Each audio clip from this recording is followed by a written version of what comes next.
বিসমিল্লাহির রহমানির রহিম। প্রিয় থার্ড ইয়ার শিক্ষার্থীবৃন্দ, আজকে আমি তোমাদের ম্যানেজমেন্ট অ্যাকাউন্টিং থেকে একটি ক্লাস নিচ্ছি। কস্ট কনসেপ্ট অ্যান্ড ক্লাসিফিকেশনস এই চ্যাপ্টারটা চলছিল। আজকে আমি কস্ট কনসেপ্ট অ্যান্ড ক্লাসিফিকেশনস থেকে আরও একটি ক্লাস নিচ্ছি। যে আমরা করছি এটা বেশ ইম্পর্টেন্ট। এটা আমাদের রিসেন্ট সালে আসছিল পরীক্ষায়। দেখো 43 problem 43, the following informations R available from the record of company for 6 months ended June 30 June 2018। এটা 6 মাসের হিসাব। 6 মান্থস ইন্ডেড মানে 6 মাস শেষে যে তথ্যগুলো পাওয়া যায় হিসেবের বইতে, সেই তথ্যগুলো এখানে দেওয়া আছে। র মেটেরিয়াল ইউজড 18,000, ডাইরেক্ট লেবার দেওয়া আছে 11,000, ইনডাইরেক্ট লেবার দেওয়া আছে কত 5,000। ফ্যাক্টরি সাপ্লাইস, তারপরে কী দেওয়া আছে স্যালারিজ। ফ্যাক্টরি সাপ্লাইস এটা ফ্যাক্টরি, ইনডাইরেক্ট লেবার এটা দেবে কার মধ্যে, ইনডাইরেক্ট লেবার দেবে ফ্যাক্টরি ওভারের মধ্যে। ফ্যাক্টরি সাপ্লাইস এটাও ফ্যাক্টরির মধ্যে যাবে। স্যালারিজ এটা অপারেটিং এক্সপেন্স, স্যালারিজ এটা অপারেটিং এক্সপেন্সের মধ্যে যাবে। তারপরে আদার ফ্যাক্টরি এক্সপেন্স এটা ফ্যাক্টরি ওভারের মধ্যে যাবে। মিসলেনিয়াস সেলিং এক্সপেন্স এটাও অপারেটিং এক্সপেন্সেসের মধ্যেই যাবে। আর সানড্রি অ্যাডমিনিস্ট্রেটিভ এক্সপেন্স এটা অপারেটিং এক্সপেন্সের মধ্যে যাবে। এখন কিছু তথ্য নিচে আরও দেওয়া আছে। Value of fixed assets as on 1 জানুয়ারি 2018 সালের জানুয়ারি মাসে ফিক্সড অ্যাসেটসের পরিমাণ ছিল 4 লাখ টাকা। Depreciation at the rate of 5% per annum is to be provided. তার মানে 4 লাখ টাকার যে 4 লাখ টাকার যে ফিক্সড অ্যাসেট ছিল এটার উপর 5% হারে আমাদের কী করতে হবে, বাৎসরিক 5% হারে ডিপ্রিসিয়েশন নির্ণয় করতে হবে, ধার্য করতে হবে। 75% অফ দ্য ডিপ্রিসিয়েশন, এখন ডিপ্রিসিয়েশন পরিমাণ যেটা আসবে তার 75% রিলেটস টু ম্যানুফ্যাকচারিং। এর 75% আসবে হচ্ছে ম্যানুফ্যাকচারিংয়ের মধ্যে, মানে ফ্যাক্টরি ওভারের মধ্যে আসবে। আর 15% টু বি অ্যাডমিনিস্ট্রেটিভ এক্সপেন্সেস, এটা অপারেটিং কস্টের মধ্যে অফিস অ্যাডমিনের মধ্যে যাবে। 10% যাবে হচ্ছে সেলিং অ্যান্ড ডিস্ট্রিবিউশনের মধ্যে, 10% যাবে সেলিংয়ের মধ্যে। ডিস্ট্রিবিউশন সেলিং অ্যান্ড ডিস্ট্রিবিউশনের মধ্যে যাবে। আচ্ছা, তারপরে বলছে 2/3 অফ দ্য স্যালারি পরিমাণ যেটা দেওয়া আছে 2/3 মানে কি 3/2 স্যালারি ইজ ফর অফিস, এটা অফিসের মধ্যে যাবে কত, স্যালারি অফিসের মধ্যে যাবে 3/2। অ্যান্ড দ্য ব্যালেন্স মানে আর থাকে 1/3 মানে 3/1 থাকে, এটা যাবে সেলসের মধ্যে। Total unit produced and sold during the 6 months is কত 5,000। টোটাল ইউনিট উৎপাদনও করেছে এবং বিক্রয় করেছে, মোট কত 5,000 ইউনিট। এটা উৎপাদনের পরিমাণ এবং বিক্রয়ের পরিমাণ 5,000। Sales per unit, selling price per unit কয় টাকা সেটা আবার বলে দিয়েছে, কত 16 টাকা। এবার বলছে prepare a statement showing the total cost of sales and profit earned during the period.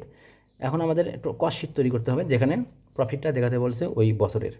A number requirement. B নাম্বারে বলছে find out the unit selling price for the next 6 month. The selling price, find out the unit selling price for the next 6 month assuming that manufacturing cost has increased by 10%। Manufacturing কস্টটা আমাদের increase হবে পরবর্তী 6 month. প্রথম 6 মাসের হিসাব দেওয়া আছে, লাস্টের 6 মাসের জন্য আমাদের ম্যানুফ্যাকচারিং কস্টটা দেখাতে বলেছে, যেখানে ম্যানুফ্যাকচারিং কস্ট ইনক্রিজড হবে 10% এবং administrative selling distribution expenses have decreased, এগুলো আবার কি কমে যাবে কত percent, 15%। And the percentage of profit and units produced and sold remain the same as before. মানে পার্সেন্টেজ অফ প্রফিটের যে পার্সেন্ট, এটা আগের কস্ট শিটে মানে প্রথম কস্ট শিট 6 মাসের যে কস্ট শিটে পাবো, যে পার্সেন্ট হারে আমাদের প্রফিটটা পাবো সেই প্রফিটটাই সেম থাকবে পরবর্তী 6 মাসে। এখন এখান থেকে আমাদের এই এ আর বি এই দুটো রিকমেন্ড, প্রথমটা নর্মাল কস্ট শিট আর দ্বিতীয়টা হচ্ছে আমাদের টেন্ডার কস্ট শিট। এখন দেখো কীভাবে করতে হচ্ছে।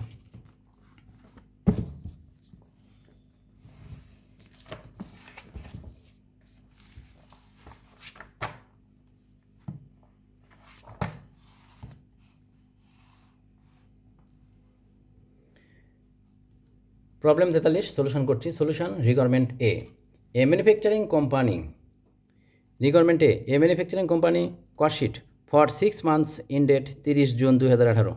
30 জুন 2018 সাল আমাদের সময়টা দেওয়া আছে, 6 মাসের হিসেবে। এটা পার্টিকুলার্স টাকা দুটো আসবে। র মেটেরিয়াল প্রথমে আসবে র মেটেরিয়াল ইউজড কত 18,000, এটা আমাদের অঙ্কে সরাসরি দেওয়া আছে। ডাইরেক্ট লেবার কত 11,000, যোগ করলাম, যোগ করে আসলো কত প্রাইম কস্ট পেলাম 29,000। আচ্ছা প্রাইম কস্ট পেলাম, এবার এর সাথে যোগ করবো কি ফ্যাক্টরি ওভারহেডের মধ্যে কী কী আসবে, ইনডাইরেক্ট লেবার 5,000, ফ্যাক্টরি সাপ্লাইস 1,000, আদার ফ্যাক্টরি এক্সপেন্সেস 2500, ডিপ্রিসিয়েশন এটা বলে দিয়েছিল যে 75% আসবে কার মধ্যে, 75% আসবে হচ্ছে ফ্যাক্টরির মধ্যে। আচ্ছা আমরা এখন ডিপ্রিসিয়েশন পেলাম কোথায়, ডিপ্রিসিয়েশনের ওয়ার্কিং দেওয়া আছে এই পাশে, 6 মাসের জন্য ডিপ্রিসিয়েশনের ওয়ার্কিং আমরা করেছি আগে, এই পাশে নিচে ঠিক করে দিয়েছি দেখাইছি। তাহলে এখানে ডিপ্রিসিয়েশন ফর 6 মান্থস, প্রথমে ফিক্সড অ্যাসেট ছিল কত 4 লাখ, 4 লাখের 5% করলে যেটা আসবে এটাকে আমরা 12 দিয়ে ভাগ করবো আর 6 দিয়ে গুণ করবো, গুণ করলে আমরা পেয়ে দেবো কত 10,000 টাকা। এখন এই 10,000 টাকা আমরা পেলাম কিসের মানটা, এটা হচ্ছে ডিপ্রিসিয়েশনের পরিমাণ। তো ডিপ্রিসিয়েশনের পরিমাণ সম্পূর্ণটা ফ্যাক্টরিতে আসবে না, এখানে বলে দিয়েছিল ডিপ্রিসিয়েশন 75% আসবে। তো 10,000-এর 75% করলাম, করে পেলাম কত 7,500, এই 7,500 যোগ করে দিলাম, যোগ করে টোটাল আসলো কত 16,000। এই 16,000কে বলবো আমরা ফ্যাক্টরি ওভারহেড আমরা যোগ করলাম কার সাথে, প্রাইম কস্টের সাথে যোগ করে যেটা পেলাম এর নাম হচ্ছে ম্যানুফ্যাকচারিং কস্ট বা ওয়ার্ক কস্ট। এবার এই ওয়ার্ক কস্টের সাথে আমরা যোগ করব অপারেটিং এক্সপেন্সেস, অপারেটিং এক্সপেন্সের মধ্যে কী কী আছে, প্রথমে আসবে অ্যাডমিনিস্ট্রেটিভ এক্সপেন্সেস, এখানে স্যালারিস আছে 9,000 ছিল অঙ্কে, 9,000-এর 3 ভাগে 2 ভাগ আসবে অ্যাডমিনের মধ্যে, 3 ভাগে 2 ভাগ করলে 6,000। আর ডিপ্রিসিয়েশন এটা 10,000 পেয়েছি, এর 15% আসবে অ্যাডমিনিস্ট্রেটিভ এক্সপেন্সেস হিসেবে, তো এখানে 15% করলাম, করে 1,500 আসলো। আর সানড্রি অ্যাডমিন এক্সপেন্সেস দেওয়া আছে 1,500, যোগ করলাম, করে পেলাম কত 9,000। এবার সেলিং অ্যান্ড ডিস্ট্রিবিউশন এক্সপেন্সেস, এবং সেলিং অ্যান্ড ডিস্ট্রিবিউশন এক্সপেন্সেসের মধ্যে আমরা দেখতে পাচ্ছি স্যালারিস 9,000-এর 1/3 অংশ, মানে 3 ভাগের 1 ভাগ অফিস স্যালারির মধ্যে আসবে, কি সেলিং অ্যান্ড ডিস্ট্রিবিউশনের মধ্যে আসবে, 3,000 পেলাম। ডিপ্রিসিয়েশন 10,000-এর 10% করে 1,000, মিসলেনিয়াস সেলিং এক্সপেন্সেস 2,000, যোগ করে পেলাম 6,000।